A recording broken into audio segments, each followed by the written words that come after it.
Mazda, c'est une marque que j'adore. Sorte d'Alfa Romeo à la japonaise, j'ai toujours eu de l'affection pour ce constructeur. Bien sûr, tout le monde pense à la MX-5 en tant que modèle iconique et je ne peux qu'être d'accord, forcément. En revanche, les gens ont tendance à se focaliser uniquement sur ce roadster de légende alors qu'il y a eu tellement d'autres modèles marquants chez ce constructeur. Aujourd'hui, je voulais vous parler de l'un d'entre eux avec la Mazda 121. Avouez que beaucoup d'entre vous l'avaient oublié.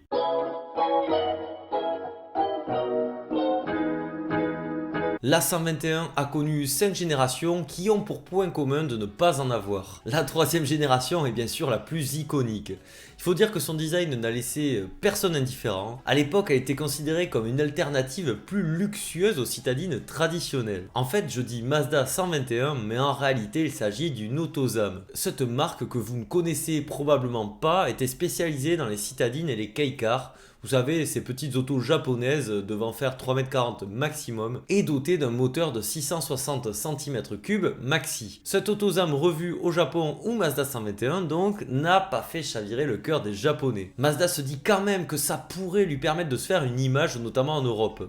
Faut dire qu'avec sa carrosserie toute ronde digne de la voiture de Oui Oui, chacun ses références, pour moi c'est Oui Oui, son gabarit très compact tout en étant une berline et son toit optionnel en toile qui traverse l'auto, on peut dire qu'elle ne laisse pas indifférent. En parlant du toit, il peut s'ouvrir depuis l'avant mais aussi directement depuis les places arrière. C'est assez étonnant pour être mentionné je trouve. C'est d'ailleurs peut-être la limite principale de cette 121 car malgré d'indéniables qualités, comportement routier, habitabilité, présentation, équipement, cette Mazda est sûrement trop originale pour être un modèle totalement fédérateur. Vous l'aurez compris, de mon côté j'adore la proposition, mais je peux comprendre qu'elle ne satisfasse pas tout le monde. Un des reproches qu'on lui faisait d'ailleurs à l'époque, c'était d'être destinée principalement aux femmes. Si vous souhaitez en trouver une, armez-vous de patience car à l'instant où je m'enregistre, j'ai tout simplement trouvé 0 sur le bon coin sur toute la France. Je suis assez triste parce que je trouve cette auto incroyable. Cette 121 n'étant pas encore considérée comme culte, peut-être qu'elle sera jamais,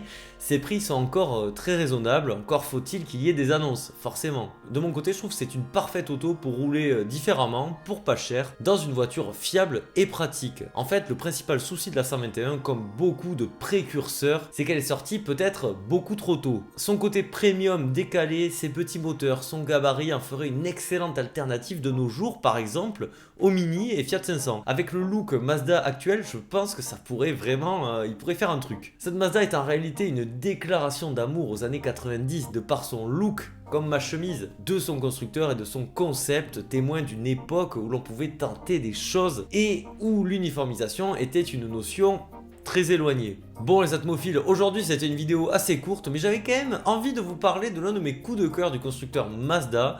J'espère que ce nouvel épisode de Nostalcar vous aura plu. Pensez au like, à l'abonnement, n'hésitez pas à me donner des idées d'autres autos atypiques comme on a pu voir aujourd'hui. Merci énormément à ceux qui participent au soutien financier de la chaîne, mais le plus important c'est pas ça et vous le savez, le plus important c'est quoi? C'est de prendre soin de soi, de prendre soin de vous. C'était Atmo, je vous dis à la prochaine, bisous, ciao.